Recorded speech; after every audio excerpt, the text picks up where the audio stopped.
Who would be a Wolves fan, eh? On goes ball. Speedball might yet win it here for Wolves. Flash in the shot. What a goal!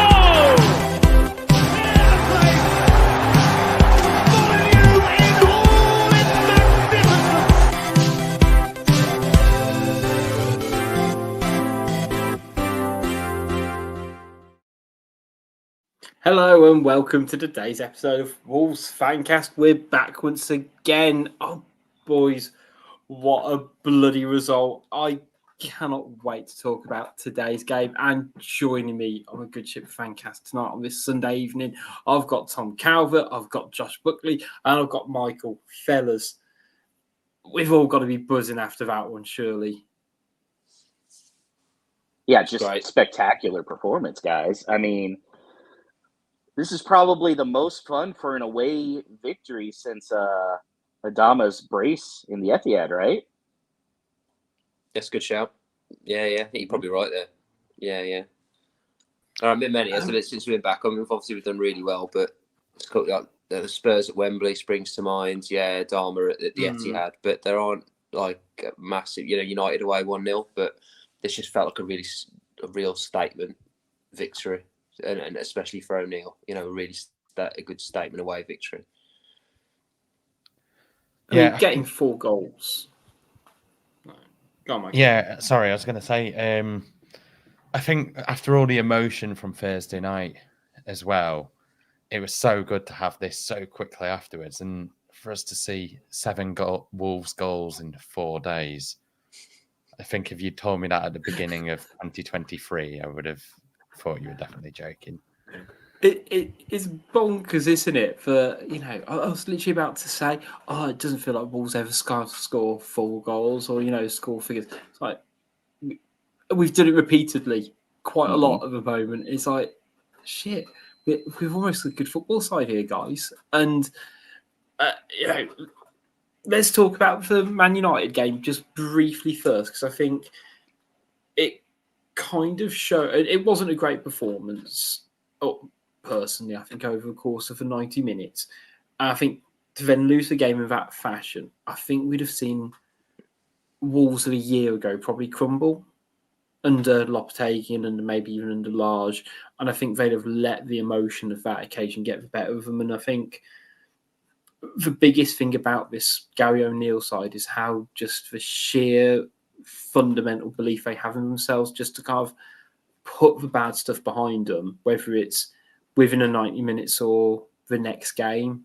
And I know we conceded first, but we came out for traps firing today, which was exactly like the right message they needed to send. I mean, I'll take it a step further, guys.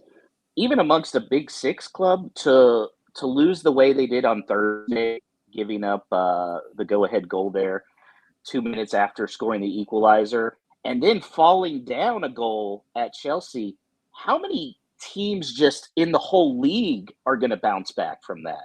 I mean, these guys didn't get their heads down. That would have been so easy today to get their heads down after giving up that first goal and lose 3-0. And instead, they came back and put up one of their best performances of the year. Yeah. I mean, I guess mirrors it in terms of Chelsea putting a poor performance in the week. Horses for courses, I appreciate, but then don't see it through in the same way. A big shout out to the people, of course, listening live on YouTube and people who are watching it back on there or on podcasts as well. We are getting flooded with some great comments at the moment. Great one from regular listener Paul. Lopetegui stock getting lower every week. We'll talk about João Gomes is hitting it off in the comments at the moment. And he is one of the footnotes I have made to talk about. And still with the, again, regular Lopetegui, El Blinko is a distant memory. Love it. I then got very confused by one of the comments, which is just me quickly reading through, and it says, well, if Hobbs picked him, well done, and then realised they were talking about football sporting director. But anyway, let's get on to today's game, because of course we did win, fellas. Starting lineup, I think the changes that happened were expected. If we're being realistic, Tom, were you sort of greatly surprised with the starting lineup? No, not at all. That was my 11. Definitely. I think. Doyle can consider himself probably slightly hard done to be dropped, but I think this was absolutely a game for João Gomes. The way he plays, the way he snaps into those tackles, and that was evident with the first goal, and that was just one of a number of elements to his game today. I thought it was superb. And then I know Sarabia's had his haters, but I mean he's really started to become quite a player for us. To be fair, I don't just him being on the pitch. It's something to do with how he links the midfield to the front two, or when when he's playing at that false nine.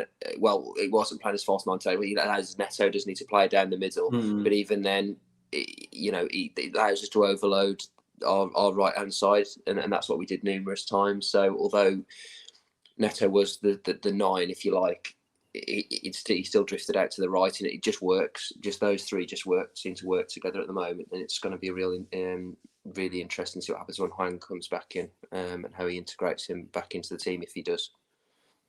Yeah, I think let's talk Sarabia, because he's got his critics, and I think I'm kind of one of them, just because I still don't quite know what kind of role he has in the team or what he can really do that stands him apart. But you're right, he does have that kind of knack of being able to kind of link up the play. And the thing that impressed me, to be honest, most importantly today, was his tracking back and like going to the nth degree to close. Whether I think it was Chilwell, I saw him kind of like go properly to the byline with him. And when you compare it to, again, it's different, but Neto against Man United just sort of drifting off his running in that game, there's definitely a player who, for what was he, 4 million, 5 million tops last year? Yeah. Like, we've got a very sort of handy squad player, and if that's his level, then I'm more than happy with that. Yeah, I think that's the most I've ever seen him do off the ball work in a game before, and I definitely don't think that's been one of his strengths in the past. But I do think particularly when you've got this attack with Neto and Cunha as well, 2 players who are quite full throttle players. I think one of the balancing acts that Sarabia gives is he just slows everything down a little bit, and that maybe to Wolves' detriment at times, but also I think it allows Wolves to be a bit more creative and a bit more explosive in using their energy properly. So I think for one of the goals, it was maybe Sarabia or Semedo, but Semedo playing a similar type of pass to what Sarabia does, where he releases Neto down the right, and that's done through good patient build-up. And I think he allows Wolves to play in that style a little bit more, keeps the ball further up the pitch, and then we were able to sort of hit down the flanks. And I really like having Sarabia in the team generally. He's got his flaws. He's not the fastest or doesn't get the best numbers by any means, but he certainly has a role to play, I think. So we've talked about this on our show, a whole lot of Wolves. Sarabia is kind of a jack of all trades, but a master of none. And that's okay. That you need those type of guys in your squad that are going to fill whatever role you need them to and not make many mistakes. And so while he may not be overpowering in one area of the game, because he can do so many things, O'Neill is able to really use him a lot in his fluid style.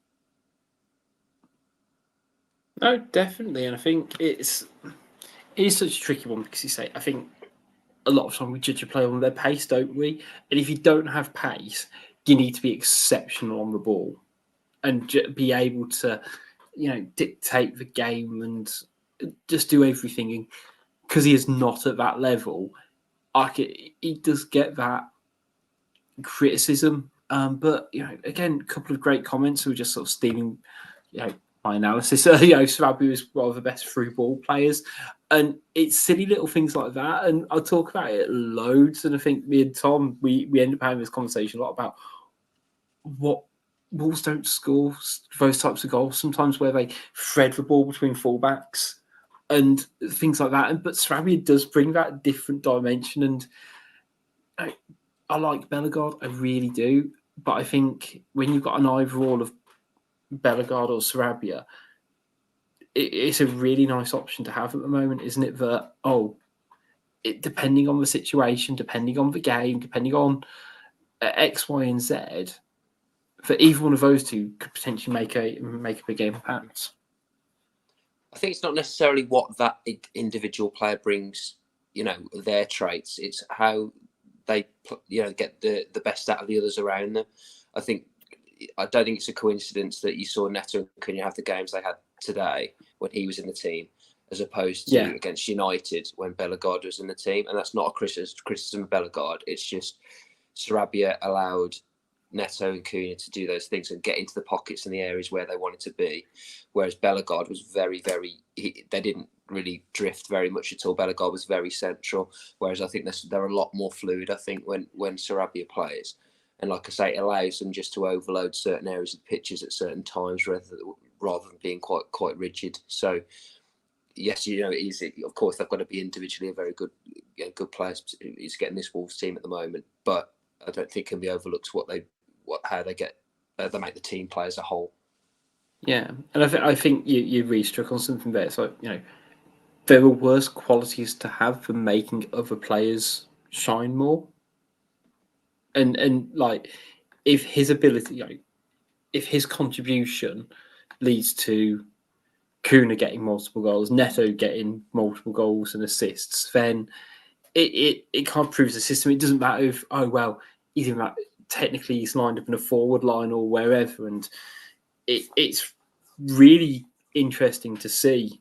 And again, we'll probably talk a lot about Gary O'Neill, but testament to, I guess, his tactics and coaching, that a player who wasn't his signing or anything like that, he has managed to, formulate it really well for Sarabia.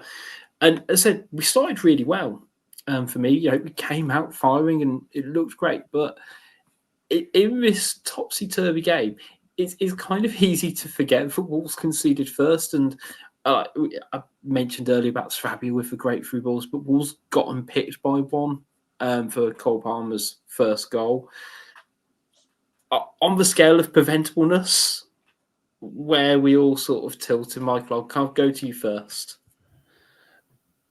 At the time, I thought it was more preventable. I thought Totti Gomes could have anticipated earlier. I thought he was a bit flat-footed on the turn when the passes come in front of him. But when I've watched it back, I've watched the game, the Sky Sports highlights about 6 times since the game. I think it's one of the ones I've watched the most highlights of this season.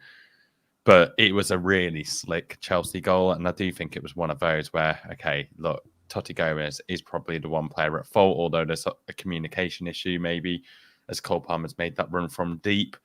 But that's all happening at the same time. And it's a really cleverly worked, a strange looking triangle, but like a triangle of passing movement.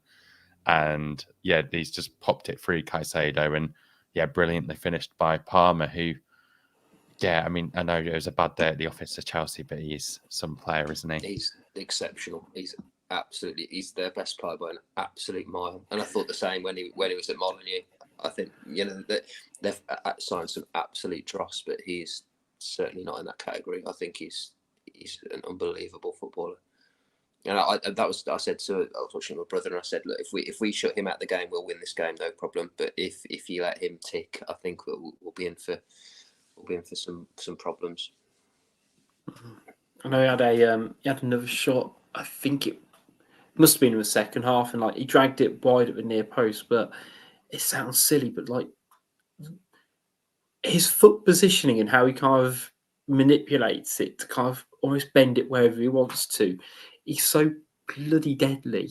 And I've watched the goal back a few times now, and the weight of that pass, it is bonkers. Because he's a bit out of positioning, maybe, and the gap could have been tightened a little bit between Dawson and Totti Gomes, but at the same time to kind of feed it through, and I think sometimes to ask Norrie to track that far as well would have been a tough ask as well. And I sort of feeling very benevolent today and kind of going, there's not that we couldn't do anything about it, but I think it's not like it's a massive error, and nor was it kind of indicative of Wolves' overall defending today. Yeah, I mean, they really tightened down on defense after that goal, especially I thought Dawson, if it wasn't for some of those attacking players just being brilliant, he could have made an argument for Dawson as man of the match because he really solidified that in, again, for the Wolves not to get down after going down 1-0. It's pretty impressive. Yeah, I think I guess from a defensive point of view all over the park, and I guess this moves on to the next player I really want to talk about, with Gomes, who hasn't started the past few games through suspension and through the form of Tommy Doyle as well. Got more to start today, and it was like he was trying to make up for being out for 3 games, because that boy was bloody everywhere. Have you seen his heat map? Have you seen his heat map tonight? I was going to Yeah, say, there it is. It's almost like I prepare these things sometimes, but like genuinely for the audio listeners, his heat map is basically just a red blob in Unreal. the middle of the park. Well, not even that, just between 2 penalty boxes. It's like our away kit, isn't it? It's just like red with a bit of green on the outside. Yeah. I mean, he is just. I mean, even for the first goal, in particular for me, just that ability, just time his tackle, win the ball in the middle part, drive it forward, keep the play going, and Cunha gets lucky with a bit of a deflection. It gets down as his goal, which he ain't going to complain about. But I thought Gomes I'd rather him not play so good live on Sky Sports, personally. I think, given the players we've got and the seasons they're having with like Neto, Kilman, who have been attracting a lot of interest from big clubs, I do think out of all of them, João Gomes has the highest ceiling out of any player we've currently got. I think he's an unbelievable player who would probably, after a few games, slot into one of the big clubs really well. So I'm just trying to enjoy him every week whilst we can at the moment. The only thing that I guess might help for our sake is that the role he does isn't always the most glamorous one, is it? I mean, I know he got an assist today, for example, for that first goal, but you know, generally it is like that. What that heat map tells you, he's just there and everywhere. And I think we really missed him. I know we got by without him whilst he was suspended, but you know, even getting him off the bench against United and in the Chelsea game from the start, it's just makes you feel so much more confident that you're just not going to lose a midfield battle with him in, and that gives you the platform to do so much more. And with goals flying at the moment, it's just the perfect base for any attack, really, to start any attack. I do sort of feel you are right. When it comes to João Gomes, it doesn't feel like we're going to lose out physically. That's no slight on Tommy Doyle, who has shown like he's got a bit of physicality to his game. But I think if there's ever a slight possibility that Wolves might not dominate possession, which is the majority of games, if we're being realistic, then you want João Gomes in there to do exactly what he did today, which is just run his guts out, but actually have that end product as well. It's not like, I was going to say, it sounds really harsh because I love the bloke. It's not like Dave Edwards where it feels like it was just running for running's sake and a bit of a clap. Like, it's like he's running, he's tackling, he's moving, he's passing, and it's just all action. And yeah, I can see a club going in for him because they might be able to get him a bit cheaper than, I know, different types of players, but his ceiling is really high, I think. And the fact that he does have a little bit of attacking now, so if we decide to unlock it, it's only through like system and formation. We don't see him actually really kind of push the envelope in terms of trying to be a threat in the final third, in my opinion. Well, I think it's going to be interesting too, looking at lineups going forward. And let me know what you guys think here. I almost think that Gomes needs to be starting against those top table teams because he's going to make life miserable in the midfield. But then when we're needing somebody to really break down those lower half teams, that might be when Doyle needs to be in instead of João Gomes, because a little more creativity, and you don't necessarily need as much tenacity in the midfield to dominate those teams. I think that's a fair point. We saw it in the Bournemouth game when he came on when they had a man sent off and we were a goal down, and yeah, we just let him do his thing in the middle.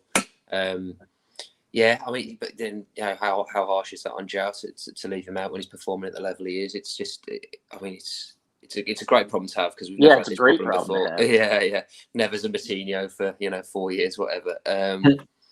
And I mean, Gomes and Lamina, there's some, there's a couple of like units in there, and then you've got the three lads at the back. I think if you look at the team, how balanced does the team look at the moment? You've got three brutes of centre halves, two like tough tackling midfielders who can play on the ball like really, really well, pace out wide, and then athletic fullbacks. I think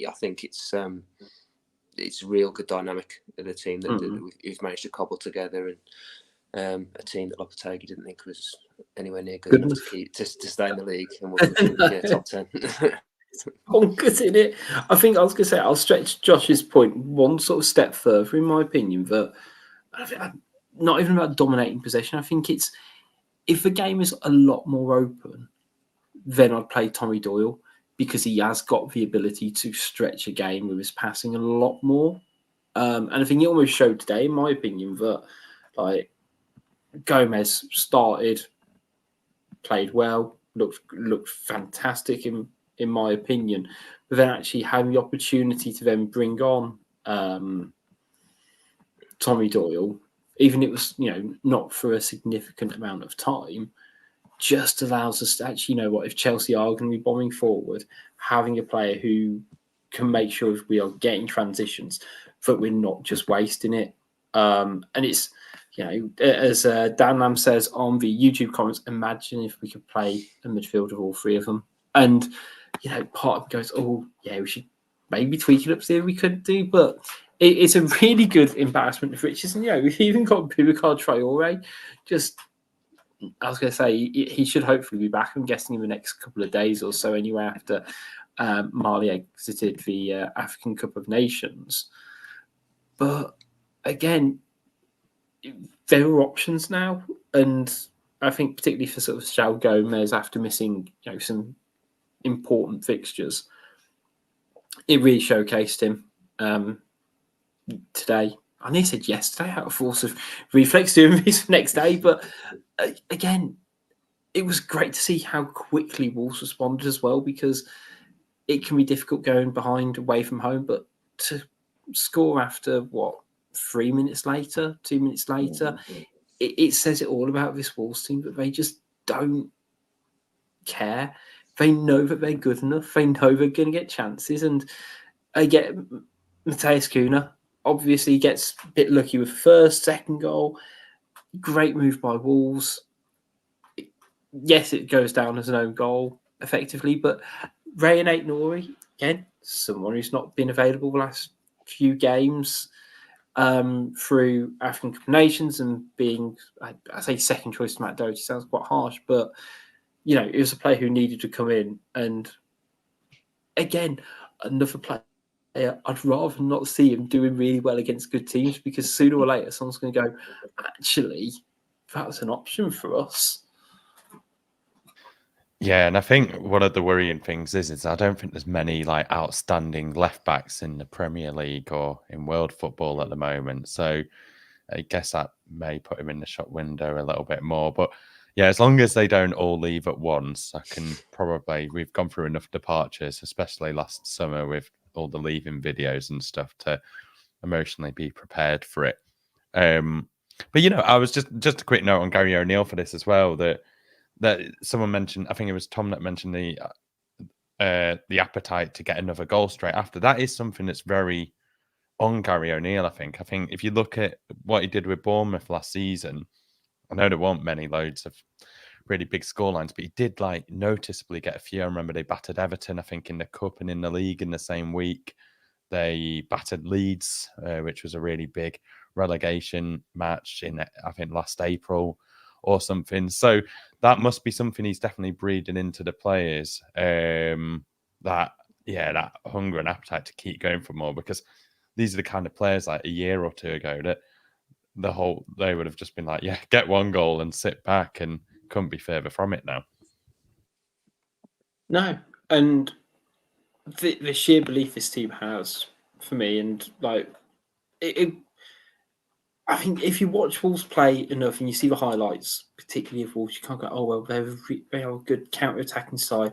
They've got Pedro Neto and Cunha really good on the break, but you know that second goal, just fantastic, and Pedro Neto, you know, doing exactly what you need your winger to do sometimes, and Lord knows how or why Ray Noise ended up in the middle of the park, but Our new again, number just 9, like, right? Who needs to just sign a number 9 when he got rid?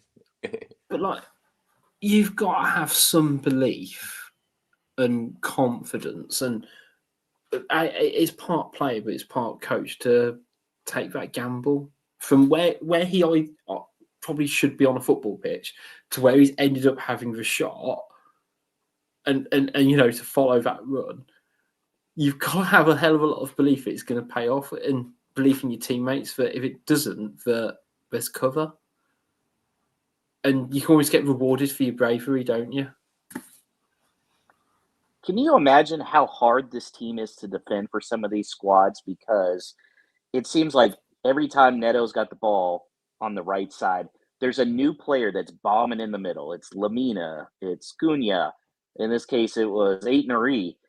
I mean, that's got to be tough for the defense, especially opposing midfielders, to go, who's going to be the one that's breaking out of nowhere into the box to clean up? I mean, Neto was getting some FIFA assists there, you know, go to the touchline and just bounce it back out in front of the goal. Yeah. The years of literally having Raul in the box or no one in the box. Like when Raul pulled out wide and you just look in the box and there's no one. You know, that was happening for, I don't know, either back end of Nuno days and then Large in particular. You know, even Lopetegui, and it's just statistics. And you get more players in the box, you've got so much better chance of scoring.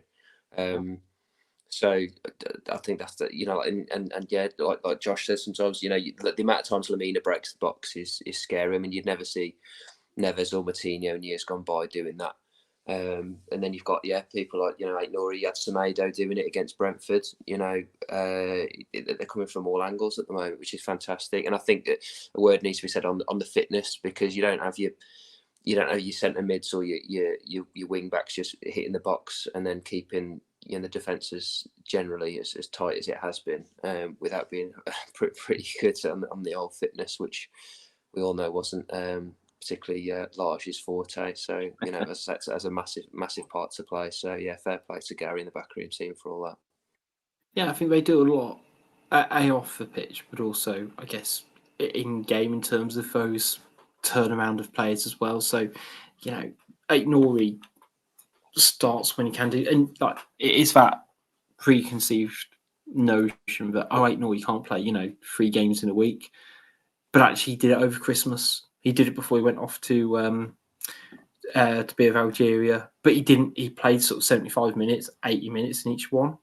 And I think just that extra bit of care for Semedo regularly gets subbed off as well for Matt Doherty for that last like 10 minutes, just because that is almost, I'm guessing, like your red zone, isn't it? Where actually, do you really want them busting that extra gut when either we're winning, we're in control of the game? Matt Doherty's a safe enough pair of hands, I suppose, without kind of going down that rabbit hole. But yeah, they are just on top of it. And you say, like, you need to be fit to make those darting runs and to basically be your number 9. And, you know, it's amazing to see. And, you know, the fact that, you know, went for one with a goal 43rd minute, you know, absolute sucker punch as well. And I think it was reflective of how we played. I think we deserved going into a break at half time. Mm-hmm. So, yeah, it was all looking good. It was all looking solid, and same moving into the second half as well. And I'd sort of joked during the first half that the 2 goals did sort of come from deflections. But I don't quite know how Cunha's went down for his first goal to him. It's the old. It was on top. It would have been on target, but yeah, I did find it very comical, the goalie's reaction time. Just like, and like we've all been there. It don't matter if it's been in 5-a-side or wherever, where the ball's taken a nick, and you realise there's nothing you can do about it. Yeah, he still decided to make a dive for it, even though it was over the line as well. Like he was diving back into his own net, and I thought everything about the reactions did just scream 5-a-side when I watched it. I mean, Cunha was absolutely brilliant, but I think it's it's definitely not one of the Premier League hat tricks that will be like sitting up high on like the Premier League's hat trick highlight reel or anything along those lines. Still counts. Yeah, no, definitely, and I'm sure. I think they said I heard on a commentary that it's his first professional hat trick since playing in Switzerland for Sion. So, yeah, real positive energy around him at the moment, and you really get the feeling with his celebrations and whatnot that he's really connected with the club, and he says and does all the right things off the pitch as well as on it. Isn't it funny how Cunha and Gomes have really embraced the town? I mean, even for people over here in the States like me, you can just almost feel how much they love Wolverhampton, not just the club, but the actual fans in the city. They're really embracing it. Definitely. And I think it's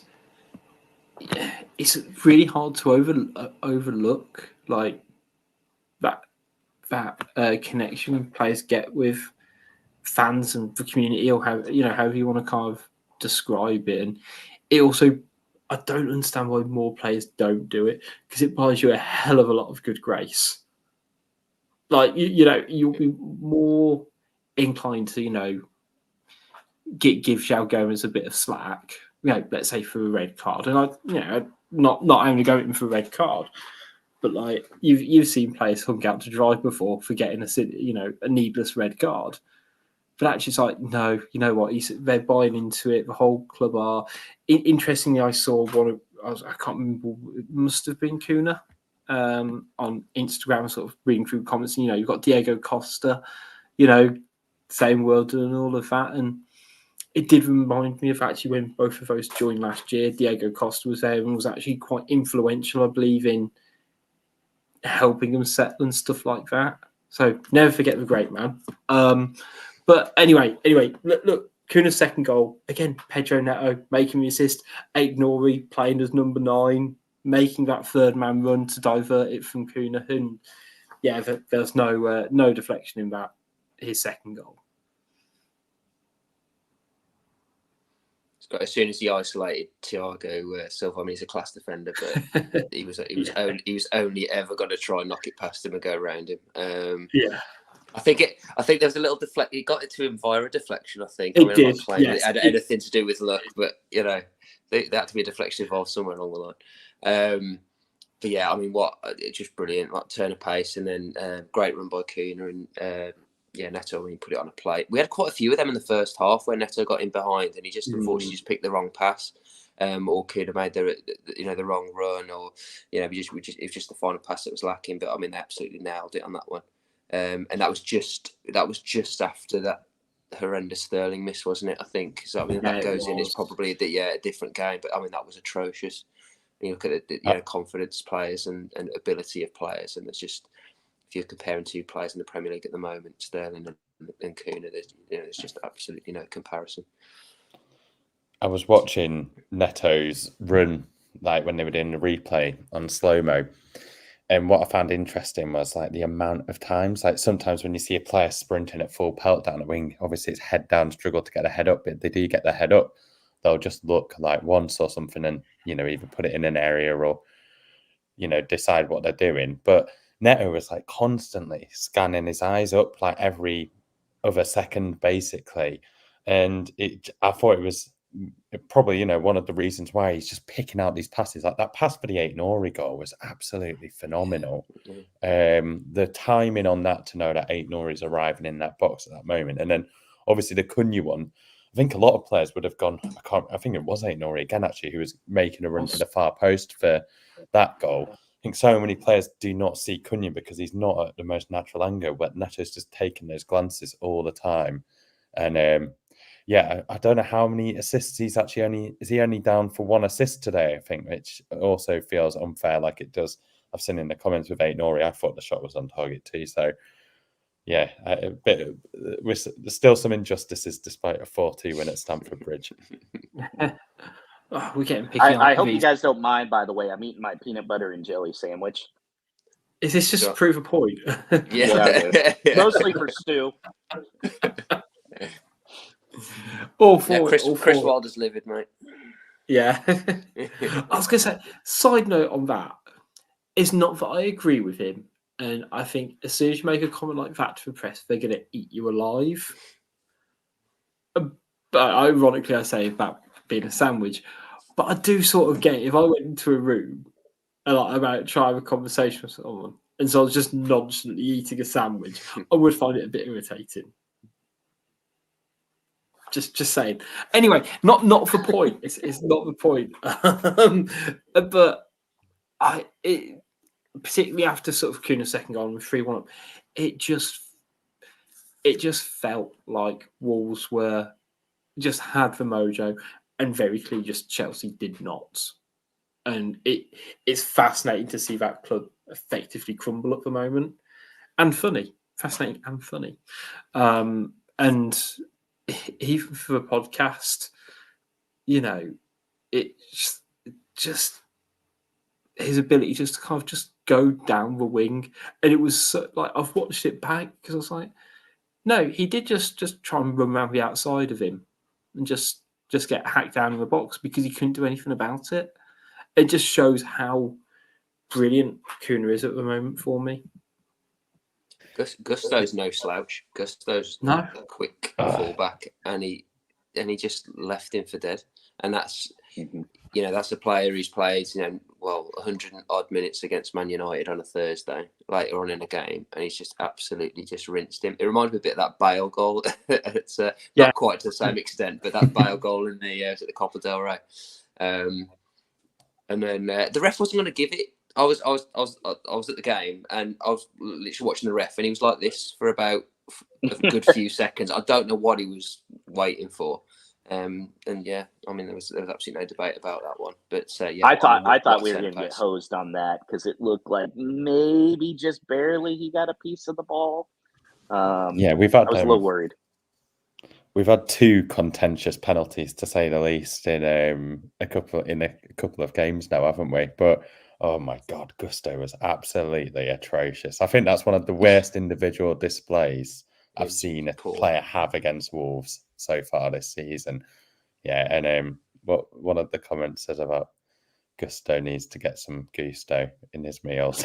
I probably agree with that. But again, it just felt so inevitable that when we got the penalty and Cunha stepped up, and part of me gets anxious when I see that run up, but he's just so bloody good. Like, I wish I could offer you a level of greater critical analysis than Cunha is really good at football, but he is. And I was thinking earlier, how many teams would Matheus Cunha improve if he went for them in this league? And it's you don't want to. Good shout. Basically all of them. And I don't like how I said, Ait-Nouri could get a move somewhere else. Gomes could. Pedro Neto gets touted to Arsenal every 6 to 8 weeks. Cunha went as well, and 13 months ago, we signed him for 40 million, and it was a lot of money then, and it still is now. Not many. I don't think any team in the bottom half of the division, bar Chelsea, have spent that kind of money on a player.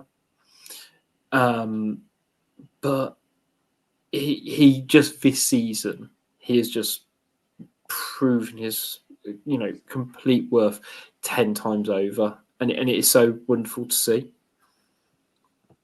So, and I don't think he'll necessarily be looking for a move away from Wolves, because this is a guy who he very clearly is taking a lot of pride in playing every minute of every game. And I think he knows if he moves to a bigger club, that's more than likely not going to happen. There's going to be some form of rotation, especially for a guy like him who's not a true number 9. I mean, Gary O'Neill's system is almost made exactly for him, somebody that is just so fluid and can move everywhere on the front line. Plus his love for the club and the town. I really think Cunha is going to turn into a Neves type player who's with us a lot longer than we anticipate. Fingers crossed. Definitely. I think you're all right. Like, the system suits him, because ultimately, yeah, he is getting goals for us at the moment, but the system isn't set up necessarily to get Mateus Cunha goals. It's set up to get him involved, and it just so happens that, particularly with Hwang out, that those opportunities are falling to him rather than Hwang, or it's not going to Neto because one thing or another.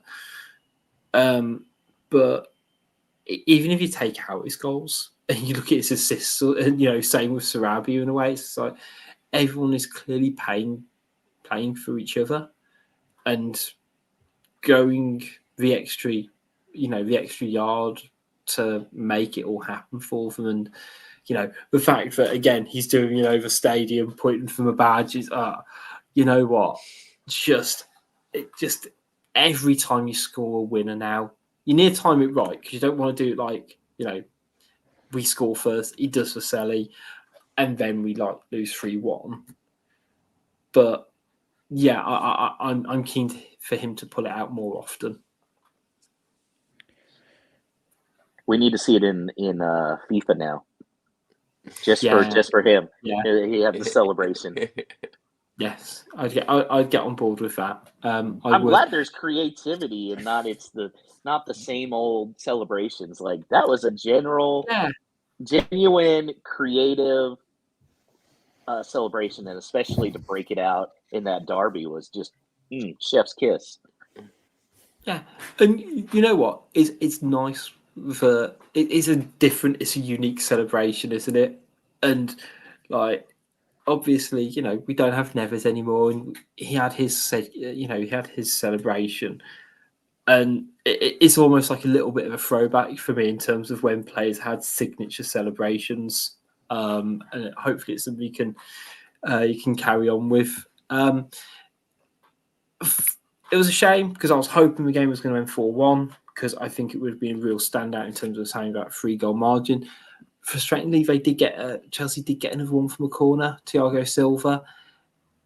Just felt like we just switched off of that microsecond, and occasionally Chelsea have got really good players who can punish you. Yeah, I actually got quite scared. When they said there was, it was a bit like the United game as well. I don't know how there was that many minutes of additional time in that game, which but and I'm not saying that's why they won, because I'm not sure we would have had enough time for the equaliser. But they're obviously doing that thing at the moment where they go through phases, don't they? Like, this month we're going to put on 10 minutes, next month it's like Gianni Infantino, how he feels on additional time each day. But I didn't understand how there was 10, but I think there was obviously that big block, wasn't there? After there was Conor Gallagher, who was always in the right positions, but his execution was just terrible for most of the day. And I think it helped, especially striking and shooting and stuff. And I think had Cole Palmer been on the end of one of them, we could have been in a bit of trouble, because you did get that painful feeling when it was 4-2 that we just did. I think with all the substitutes as well. But we're professional enough to see the job through, but the understandably players were getting tired, and it could have been quite a dangerous situation had that big chance ended up in a goal as well, because there's still a few minutes at that point. Kilman's done brilliant there, because I think he's the one where Jackson threw on goal, and I think he makes the initial tackle to stop him from getting a clean shot at Sarr, and then he sticks his leg out to block the Gallagher shot. But yeah, I'm with you, Michael. I don't know. It didn't feel like a 10-minute game at all. Like added time, I was expecting 5, maybe 6 max. But yeah, I think they just draw it out of a hat sometimes, and it's just annoying because you just want to relax and just enjoy like a bit of Ole football for sort of the last 10 minutes. And then when that second goal went in, and then the 10 minutes, and they did have a little bit of a go just after that. I think they had another penalty appeal, and it was a little bit hairy at the back for a few minutes. But then Bellegarde could have maybe, put the ice on the cake, or I only saw it live, so I don't know, but I think he could have possibly squared it to Doyle for a nice tap in for a 5-2. But again, that was another one where we could have just potentially just really put the ice on the cake. Definitely. And yeah, it's always awkward, and we're still kind of getting our heads around this like elongated added time as well, which is frustrating. It's like there was enough time to make it really uncomfortable. I don't think there's quite enough time for Chelsea to get 2 goals, but there was enough time for them to at least get 1, which would have been, really tough. And after the game, time. Exactly, squeaky bum, I believe it's called, Josh. But you know what? I was going to say post game, it was really nice to see. Obviously the fans and the players connecting, but Gary O'Neill kind of giving the fist bumps, and the players pushing Gary O'Neill to do it as well, and there just genuinely seem to be like a really good vibe in the camp at the moment. Yeah, I think this is the most I think since I've supported Wolves for over 20 years now, and I think this is the most likable squad I've ever witnessed. I think there was very much we had a brilliant team under Nuno when we got back into the Premier League and whatnot, but that squad to me felt more like a pinch me, we've got these players almost. Whereas this one, there is a bit more of that kind of industrious type personality and players style of play a little bit, although I find it all really exciting. But yeah, it's such a likable group, and I'm really trying to savour each game this season because you just don't know what's going to happen after the summer. But yeah, I think we're going to have a really fun few months ahead as well. I tell you what, it's real easy to get Americans right now to enjoy watching Wolves because not only are they fun to watch, it's a bunch of young kids who are playing with no fear, but they're scoring now as well. And that was one thing that was missing from those Nuno squads. A lot of good characters in there, a lot of fun players, but it was still missing those goals. And so for us to have that type of mentality, these type of fun players while also scoring, I mean, yeah, this is it was funny a few weeks ago they were saying Wolves, one of the most entertaining teams to watch in the EPL, and it's like, man, when was the last time you were able to say that about Wolves? Well, yeah, that's the thing, and like we've ended the day. Wolves are in the top. I was going to say in the top 10 with 10th. Saw a really interesting stat, which was on the same amount of points, 32 as under Nuno, same point of his 2018-19 season. 0 goal difference currently for Wolves compared to -4 under Nuno. This with a team they said was relegation fodder, and I know I've been umming and ahhing since I'd seen that. This Wolves team versus that Wolves team, who comes out on top kind of thing. And I think you just got to enjoy it in a way. It's different eras in a way. It's, so much time's passed, but I think Mike, you said it correctly like that. It was such a pinch me team, that Nuno team, in terms of like Neves still felt new, even though we'd had a season. Having Giammattino in your team. Even someone like Rui Patricio came to Wolves, and it was like, wow, this is a signing. Whereas Adama a lot of these, Traore. and like a lot of these players currently haven't necessarily come with the same wow factor, but have grown and developed within it. So, like you say, like the likes of Cunha, we assumed and hoped he would for the price tag he cost, and part of it's marred by him joining under Lopetegui, but it didn't have for set. Even though we were signing for 40 million, it was still a bit like, oh, okay. I mean, his record's not amazing, and almost like a little bit sneering your nose at it in a way. And it's fascinating to see how it's played out, and the fact that we've scored, I believe, more goals now than we did do the entirety of last season. Oh, by some way, I think we're about 6 ahead or something stupid. Yeah, It's ahead. Bonkers, absolutely bonkers in terms of what they've done. I do think the comparison to what we didn't know is an interesting one, and I think time's going to tell in terms of whether over the next 5 to 10 games, if we're able to kind of break into that next bracket up. And the big kind of key is around that goal difference. In particular, look at Brighton, of course, so they're 3 points ahead of us, but with a 4-goal different margin, it's effectively an extra point when it comes down to it. So it'll be tricky, but this is just a team who's just so full of confidence at the moment. Yeah, we've got so I'm quite torn on how I feel about a European push, like whether I think we're capable of it, because what I would say is that top 10, I mean, I know Newcastle and Brighton probably aren't going through the best of spells at the moment, but they're still really good teams. Like if you look at them all, you can make an argument for all of those teams in the top 10 and say they're good. I know United aren't always great, but they're looking stronger with a full strength squad and whatnot.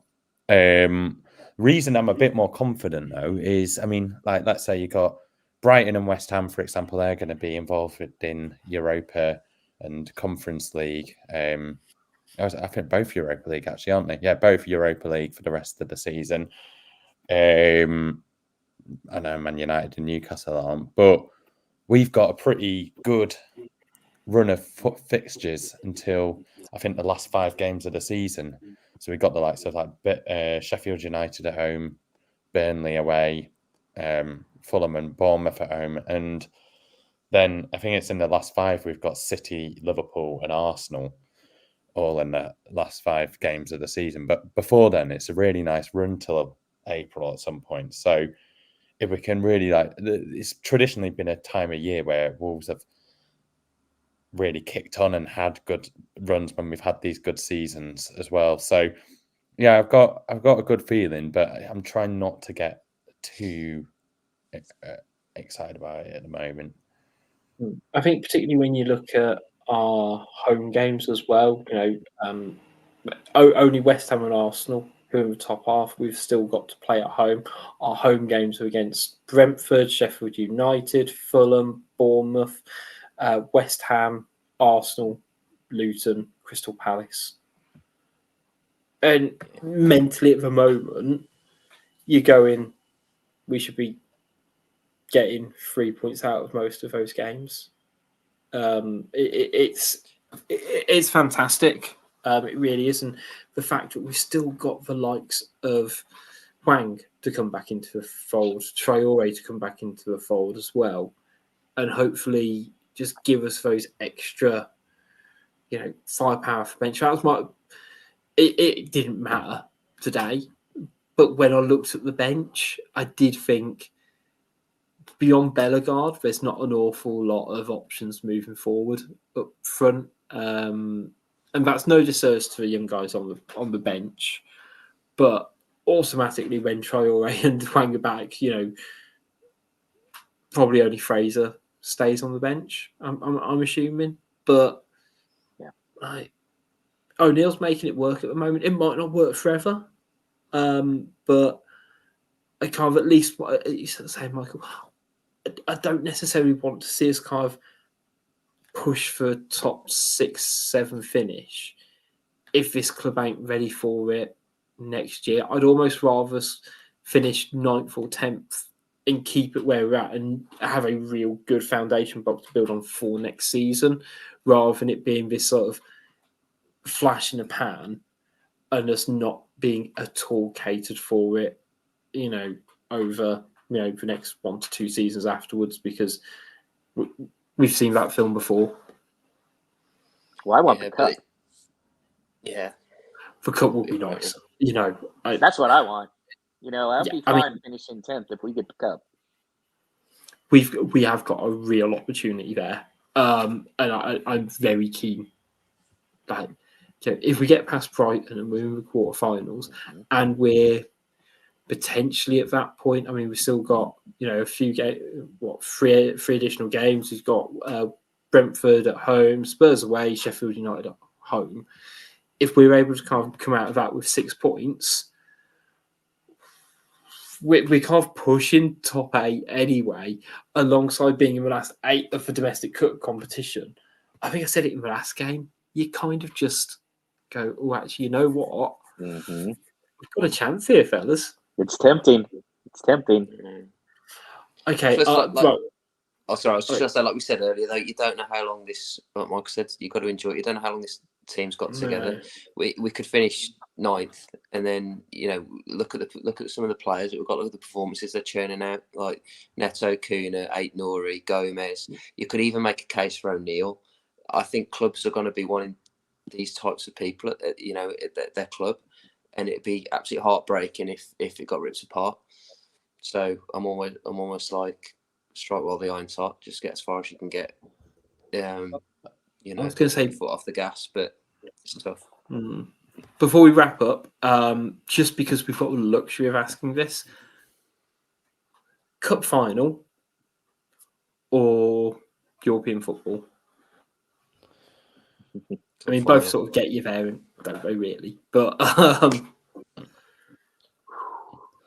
but the cup final is not a guaranteed win, right? Yeah. You're just saying finalist. I feel like if I said I would win the FA Cup, there'd be no question. Right. So I think I'd take Europe as the for sure thing then. Yeah, I think I like those. If it was Conference League as well, like you'd actually have a really good chance of winning that, wouldn't you? For sure. And the players may want to stay through that. Yeah. I think Neto's gone for sure, but I think some of those other guys would kind of want to be a part of that Wolves team, even though it's only conference, just to be able to potentially bring a European trophy to Wolverhampton. There's going to be a lot of guys that want to be a part of that. I'd bloody love the Europa Conference, I'm not going to lie. Just go some absolute back end of, wherever. Perfect. I'm all for it either way. I mean, to be honest, so long as Wolves are winning games, I'm happy. Yeah. I say, like, the only other thing I sort of wanted to sort of highlight was I seen a great video earlier, which was Mateus Cunha since he heard the liquidate. So I'm just going to play it briefly for you guys.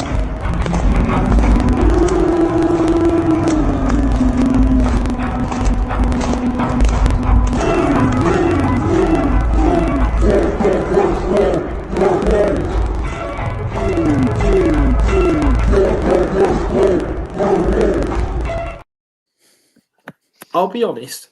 I don't like the Albion. No one really does. I'd much rather hear their version of the liquidator than Chelsea's. just saying. I can't even remember what Chelsea's is. They go Chelsea. Yeah, I don't know what it is with London clubs, because Arsenal are a bit like that, aren't they? They're just like Arsenal, and just saying the club name very slowly and repetitively. I'll say, lastly, because we're nearly at the hour mark, for anyone who's been watching on YouTube, huge thanks to anyone everyone who's been watching live, watching it back. Love it. Make sure you like, share, subscribe, etc. Tom has been drinking what we can only assume is either a glass of water or a glass of vodka from Madry, I'm guessing. Yeah. I saw at the start on the little screen, I was like, hang on a second. Other beers are available. Yeah, I was going to say, like, Meantime, Anytime IPA. Not Uncrustables, sponsored, baby. Uncrustables. Have you got anything you want to? I was going to say, have you got anything you want to plug, Michael, from a food and beverages, or are we just plugging podcast today? No, I have actually. I've been drinking Fentimans today. I broke dry Jan for the first time. Oh, lovely. Yesterday, so I'm a bit rough today. So yeah, some Fentimans has been helping me through. I respect that. Well, look, it has been fantastic to talk to you guys. We will be back, of course, later on this week to preview the Brentford game. Make sure you're following us on all the social media channels, Twitter, X, Facebook, Instagram, wherever you want to get your news, lols and trolls. Of course, big thank you to Josh and Michael for joining me and Tom today. I'd be remiss if I didn't allow both of them to plug their fantastic podcast as well. Josh, I'll let you go first, sir.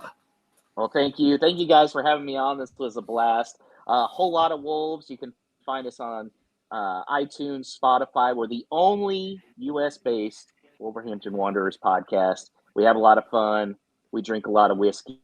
We answer a lot of fun questions. So love if some of you guys head over there. Another podcast to enjoy. Yeah. And Michael, yourself. Yeah, so mine's nothing to do with Wolves really, apart from I try and like incorporate one little quip or comment about it. Wolves player. It's a world ranking international football podcast at World Ranking Pod. It's about international football, so a lot of it's at the moment on AFCON and the Asian Cup, but then for the weeks in between, we'll be doing like deep dives on different countries. Got interviews with like players and managers and stuff like that. So yeah, any support at this stage is really appreciated because it's only been running for about a month or so. Fantastic. Well, on that note then, it's goodbye from both Josh and Michael. It's goodbye from Tom. See you guys. Thank you. And it's goodbye. I was going to say it's goodbye for me as well. And as most of the comments have said, I just feel the need to always reiterate this. I might just end every show by saying, but fuck the Albion.